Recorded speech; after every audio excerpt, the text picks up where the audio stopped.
गडकरी जी, आप हाइड्रोजन की कार से चलते हैं, इथेनॉल को भी बढ़ावा देते हैं।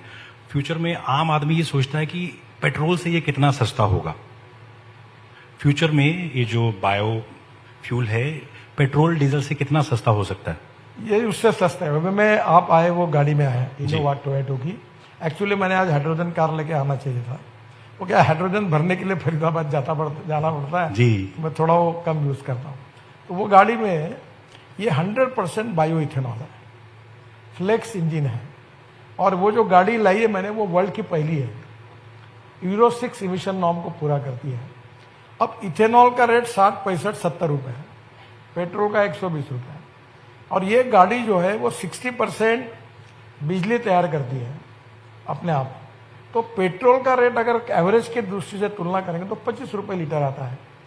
अभी ये जो फ्लेक्स इंजन है, इसमें टाटा, महिंद्रा, टोयोटो ऑलरेडी था, सुजुकी, हुंडई और करीब 7-8 कंपनियों ने अभी फ्लेक्स इंजन की गाड़ियां लाने का ये किया है। इंडियन ऑयल ने इथेनॉल के 400 पंप वो भी शुरू किए। थोड़ा इथेनॉल में थोड़ा प्रॉब्लम आया कि जब पेट्रोल में डालेंगे तो 5%, और अगर हम 100% लेके जाएंगे तो 18%, ऐसा एक जीआर है, तो 18% जीएसटी लगता है। तो अभी मैंने फाइनेंस मिनिस्टर को भी लिखा है, तो आने वाले दिनों में अल्टरनेटिव फ्यूल में इथेनॉल में आएगा। अभी बजाज ने स्कूटर बनाई, मोटरसाइकिल मैंने लॉन्च की, वो सीएनजी पर है। और सीएनजी ये बायो सीएनजी भी अब किसान बनाने लगा है। तो मेरा जो इंटरेस्ट है कि हमारे देश में import substitute, cost effective, pollution free और इंडिजिनस। तो अब सीएनजी की जो बाइक है वो हाइब्रिड करने के बारे में वो कोशिश कर रहे हैं। अभी मुझे अनऑफिशियली पता चला कि वो सक्सेसफुल हो गए कि सीएनजी और पेट्रोल इस पर स्कूटर चलेगी। तो सीएनजी और इथेनॉल हाइब्रिड इस पर चलेगी। तो धीरे धीरे देश में रिवॉल्यूशन होगा। और हमारा देश का किसान केवल अन्नदाता नहीं होगा, वो ऊर्जा दाता होगा, ईंधन दाता होगा, बिटुमिन दाता होगा, हवाई ईंधन दाता होगा।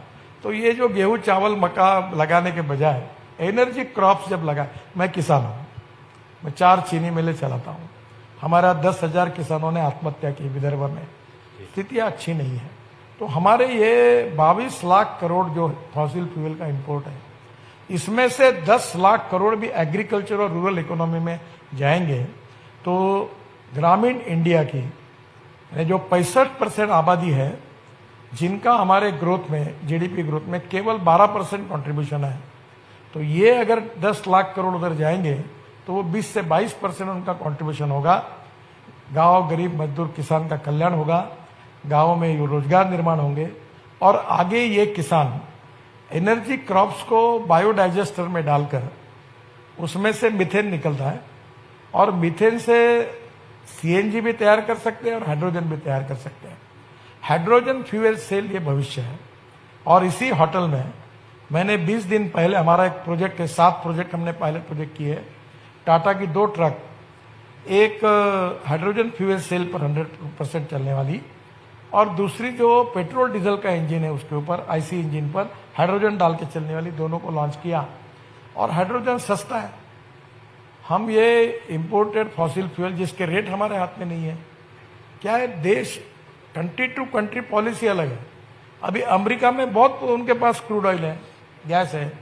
जिनके पास क्रूड ऑयल और गैस देश में सुरक्षित है उनका ठीक है, पर हमारा 80 to 85% इम्पोर्ट है। तो इतना पैसा देश के बाहर जाना और पोल्यूशन क्रिएट करके, दिल्ली में जितने लोग हैं, हम लोग रहते हैं, हम अपना लाइफ 8-10 साल कम कर रहे हैं। मैं आता हूं तो मुझे इन्फेक्शन हो जाता है। तो दिल्ली जैसे शहरों को, देश को प्रदूषण से मुक्त कराना, स्वदेशी और स्वावलंबन के आधार पर ग्रामीण और कृषि क्षेत्र को मजबूत करना और किसान को ऊर्जादाता बनाना, यही सरकार की भूमिका है। और मुझे लगता है अब उसको सबको कन्विंस, पहले मैं बोलता था मुझे कन्विंस करने में अड़चन जाती थी, अभी लोग कन्विंस हो गए। ऑटोमोबाइल वाले भी तैयार नहीं थे, बहुत बार मैं मीटिंग करता था। तो अभी ट्रैक्टर वालों को मैंने कहा कि अब मैं यूरो 6 के इमिशन नॉर्म लगाता हूँ। सब आए, बोले 1-1 लाख रुपए कीमत बढ़ेगी। मेरा एक ऑप्शन है, आप 1 साल में इलेक्ट्रिक और सीएनजी का ट्रैक्टर लॉन्च करो, मैं ट्विटर कर दूंगा। एक ट्रैक्टर अगर सीएनजी पर जाएगा तो 1 लाख रुपए उसके बचेंगे। और मेरे पास इलेक्ट्रिक ट्रैक्टर है, वो मैं ट्रायल करता हूँ, प्रॉब्लम है वो 1.5 घंटा ही चलता है। अगर वो ट्रैक्टर में अगर कैपेसिटी तैयार हो गई और चलेगा तो मेरी कॉस्ट ही कुछ नहीं। तो मुझे लगता है आने वाले समय में टेक्नोलॉजी का उपयोग करके जो गरीब हमारे देश में एग्रीकल्चर, रूरल, ट्राइबल, फॉरेस्ट में जो लोग हैं उनके लिए हम लोग इसका उपयोग कर सकते हैं।